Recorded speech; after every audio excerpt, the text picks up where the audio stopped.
സമസ്തയിലെ league വിരുദ്ധരും അനുകൂലികളും തമ്മിലെ പ്രശ്നങ്ങൾ കടുത്ത ചേരിതിരിവിലേക്ക് നീങ്ങുകയാണ്. പാണക്കാട് സാദിഖ് അലി തങ്ങൾക്കെതിരെ വിമർശനമുയർത്തിയ സമസ്ത സെക്രട്ടറി ഉമർ ഫൈസിക്കെതിരെ സംഘടന നടപടി എടുക്കാതിരുന്നതിലും പാലക്കാട് ഉപതെരഞ്ഞെടുപ്പിന് തൊട്ടുമുൻപ് സുപ്രഭാതം പത്രം UDF പരസ്യം പ്രസിദ്ധീകരിച്ച വിഷയത്തിലും വിട്ടുവീഴ്ചയ്ക്ക് ഒരുക്കമില്ല എന്ന് വ്യക്തമാക്കിക്കൊണ്ടാണ് ലീഗ് അനുകൂല വിഭാഗത്തിന്റെ ഇപ്പോഴത്തെ നീക്കം. ഭാവി പരിപാടികളെക്കുറിച്ച് ആലോചിക്കുവാൻ ഇന്ന് ലീഗ് അനുകൂല സ്ഥാപനങ്ങളുടെയും പ്രധാന മഹലുകളുടെയും ഭാരവാഹികളുടെയും യോഗം കോഴിക്കോട് ചേരുന്നുണ്ട്. വിഭാഗീയത രണ്ട് ചേരികളിലായി പ്രവർത്തിക്കുന്ന രീതിയിലേക്ക് ഇപ്പോൾ വഴിമാറുകയുമാണ്. ഇന്നത്തെ യോഗത്തിന് ശേഷം ലീഗ് അനുകൂലികളുടെ വിപുലമായ പൊതുസമ്മേളനം നടത്താനും ആലോചനയിലുണ്ട്. ലീഗിന്റെ മേൽനോട്ടത്തിലെങ്കിലും നേതൃത്വത്തിന്റെ ആശീർവാദം പുതിയ നീക്കത്തിനുമുണ്ട്. സാദിഖ് അലി തങ്ങൾക്കെതിരെ വിമർശനമുയർത്താൻ മുക്കം ഉമർ ഫൈസിയെ CPM ഉപകരണമാക്കുകയാണെന്ന് ലീഗ് അനുകൂല വിഭാഗം കരുതുന്നുണ്ട്. ഇദ്ദേഹത്തിന്റെ വിമർശനമാണ് പിന്നീട് മുഖ്യമന്ത്രി പിണറായി വിജയനും പാർട്ടി സെക്രട്ടറിയായ MV ഗോവിന്ദനും തുടർന്ന് BJPയുടെ പ്രസിഡന്റായ K സുരേന്ദ്രനും ഏറ്റെടുത്തത്. സമസ്തയിലെ ലീഗ് വിരുദ്ധരിലൂടെ കളമൊരുക്കിയത് പാലക്കാട് ഉപതെരഞ്ഞെടുപ്പിൽ വിഷയമാക്കാനാണെന്ന് പ്രചാരണങ്ങൾ വ്യക്തമാക്കുകയും ചെയ്തിരുന്നു. ഉമർ ഫൈസിയുടെ വിമർശനവുമായി സമസ്തയ്ക്ക് ബന്ധമില്ല എന്ന ഒഴുക്കൻ പ്രസ്താവനയ്ക്ക് ശേഷം സമ്മർദ്ദം ശക്തമായപ്പോൾ നേതൃത്വം വിശദീകരണം ചോദിച്ചുവെങ്കിലും നടപടിയൊന്നും തന്നെ ഉണ്ടായില്ല. മാത്രമല്ല, ഹജ്ജ് കമ്മിറ്റിയിലേക്ക് സമസ്തയുടെ പ്രതിനിധിയായി അദ്ദേഹം നോമിനേറ്റ് ചെയ്യപ്പെടുകയും ചെയ്തിരുന്നു. ഇതാണ് ലീഗ് അനുകൂലികളുടെ ശക്തമായ നീക്കത്തിന് ഉള്ള ഒരു കാരണം. സുപ്രഭാതം പത്രത്തിൽ UDF വിരുദ്ധ വർഗീയ പരാമർശം പ്രസിദ്ധീകരിച്ചതിലും ഇതേ സമീപനം തന്നെയായിരുന്നു സമസ്തയുടെ ഭാഗത്തു നിന്നും ഉണ്ടായത്. എന്നാൽ സംഭവത്തിൽ സമസ്തയ്ക്ക് ബന്ധമില്ല എന്ന പ്രസ്താവനയ്ക്കപ്പുറം വിഷയത്തിൽ നടപടിയൊന്നും തന്നെ ഉണ്ടായിട്ടുമില്ല. ചില ജീവനക്കാരെ ബലിയാടാക്കി രക്ഷപ്പെടാനാകില്ല എന്നും ഹമീദ് ഫൈസി അമ്പലക്കടവിനെയും മുസ്തഫയെയും പത്രത്തിന്റെ ഉത്തരവാദിത്ത സ്ഥാനങ്ങളിൽ നിന്നും മാറ്റണമെന്നാണ് ലീഗ് അനുകൂലികളുടെ ആവശ്യം. പത്രത്തിന്റെ നിരവധി ഡയറക്ടർ ബോർഡ് അംഗങ്ങളും വിഷയത്തിൽ നടപടി ആവശ്യപ്പെട്ടിട്ടുണ്ട്. ഇന്ന് ചേരുന്ന ലീഗ് അനുകൂല വിഭാഗത്തിന്റെ യോഗത്തിൽ പ്രധാന തീരുമാനം ഉണ്ടാകുമെന്ന് തന്നെയാണ് നിലവിലെ വിവരം. സംസ്ഥാന നേതൃത്വം തുടർന്നു കഴിഞ്ഞാൽ സമാന്തര പ്രവർത്തനങ്ങളുമായി മുന്നോട്ടു പോകാനാണ് തീരുമാനം.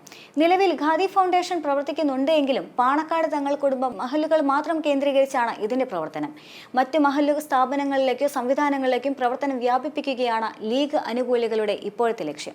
സമസ്ത അധ്യക്ഷൻ ജിഫ്രി തങ്ങൾക്ക് എതിരായ വിവാദ പരാമർശത്തിലെ വിശദീകരണങ്ങൾ പരിശോധിക്കുമ്പോൾ പാണക്കാട് സാദിഖ് അലി തങ്ങളും ജിഫ്രി തങ്ങളും വളരെ സൗഹൃദത്തിലാണ് എന്നതാണ് നിലവിലെ വാദം.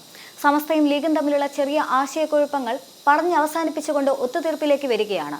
അത് തകർക്കാനുള്ള ചില ആളുകളുടെ ബോധപൂർവമായ ശ്രമത്തിന്റെ ഭാഗമാണ് ഇതെന്നും PMS സലാം പറയുന്നുണ്ട്. ജിഫ്രി തങ്ങളെ രാഷ്ട്രീയത്തിലേക്ക് വലിച്ചിഴക്കാറില്ല.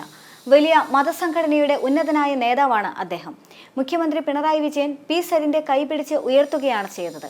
എന്നാൽ ജിഫ്രി തങ്ങൾ തോളിൽ കൈവയ്ക്കുകയാണ് ഉണ്ടായത് എന്നിങ്ങനെ ആ വിശദീകരണം നീളുകയാണ്. ജിഫ്രി തങ്ങളും സാദിഖ് അലി തങ്ങളും സമസ്തയും ലീഗുമെല്ലാം തന്നെ ഒന്ന് തന്നെയാണെന്നും രാഷ്ട്രീയ പാർട്ടികൾ തമ്മിലുള്ള തർക്കം പറയുമ്പോൾ രാഷ്ട്രീയ പാർട്ടി നേതാക്കളെയാണ് ഉദ്ദേശിക്കുന്നതെന്നും അദ്ദേഹം പറയുന്നുണ്ട്.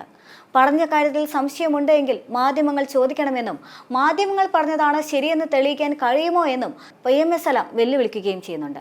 ദേശാഭിമാനിയിൽ കൊടുക്കാൻ പറ്റില്ലെന്ന് പറഞ്ഞ പരസ്യം വർഗീയതയ്ക്കായാണ് കൊടുത്തത്. സുപ്രഭാതം പരസ്യം കൊടുത്തതിൽ ലീഗ് അഭിപ്രായം പറയേണ്ടതില്ല എന്നും PMS സലാം വ്യക്തമാക്കുന്നുണ്ട്. വിവാദ പരാമർശത്തിൽ PMS സലാമിനെ തള്ളിക്കൊണ്ട് മുസ്ലിം ലീഗ് ദേശീയ ജനറൽ സെക്രട്ടറിയായ PK കുഞ്ഞാലിക്കുട്ടി രംഗത്ത് വന്നിരുന്നു. PMS സലാം പറഞ്ഞത് ലീഗിന്റെ നിലപാട് അല്ല എന്ന് അദ്ദേഹം മാധ്യമങ്ങളോട് പറഞ്ഞിരുന്നു. നേരത്തെ ഉമർ ഫൈസി മുഖം പ്രസ്താവന നടത്തിയപ്പോഴും ലീഗ് എതിർക്കുകയും ചെയ്തിരുന്നു. PMS സലാം തന്നെ ആരോപണം നിഷേധിച്ചിട്ടുണ്ടെന്നും സംസ്ഥാന അധ്യക്ഷനായ പാണക്കാട് സാദിഖ് അലി തങ്ങളും തള്ളിക്കളഞ്ഞിട്ടുണ്ടെന്നും പറഞ്ഞിരുന്നു. വിഷയത്തെക്കുറിച്ച് പാർട്ടി ആലോചിക്കുമെന്നും കുഞ്ഞാലിക്കുട്ടി വ്യക്തമാക്കിയതാണ്. പാലക്കാട്ടെ സ്ഥാനാർത്ഥികളായിരുന്ന രാഹുൽ മാങ്കുടത്തിൽ P സരിൻ എന്നിവരെ പറ്റി പറയുന്നതിലൂടെ PMS സലാം ജിഫ്രി മുത്തുക്കോയ തങ്ങൾക്കെതിരെ പരോക്ഷ പരാമർശം നടത്തിയതാണ്. രാഹുൽ മാങ്കുടത്തിലിനെ തലയിൽ കൈവച്ച് അനുഗ്രഹിച്ചത് പാണക്കാട് സാദിഖ് അലി ശിഹാബ് തങ്ങളാണ്. ഇടത് സ്ഥാനാർത്ഥി 3ാം സ്ഥാനത്തേക്ക് പോകുമ്പോൾ അദ്ദേഹത്തെ തലയിൽ കൈവച്ച് അനുഗ്രഹിച്ച മറ്റൊരു നേതാവുണ്ടായിരുന്നു. ആരുടെ കൂടെയാണ് കേരളീയ മുസ്ലിം സമൂഹമെന്ന് വ്യക്തമായി അംഗീകരിക്കപ്പെട്ട ഒരു സാഹചര്യമാണ് ഇത് എന്നതായിരുന്നു PMS സലാമിന്റെ പ്രതികരണം. P സരിൻ തെരഞ്ഞെടുപ്പിന് മുൻപ് ജിഫ്രി തങ്ങളെ കണ്ടതും അനുഗ്രഹം നേടിയതിനും എതിരായ ഒളിയമ്പായി ഇത് വ്യാഖ്യാനിക്കപ്പെടുകയും ചെയ്തു.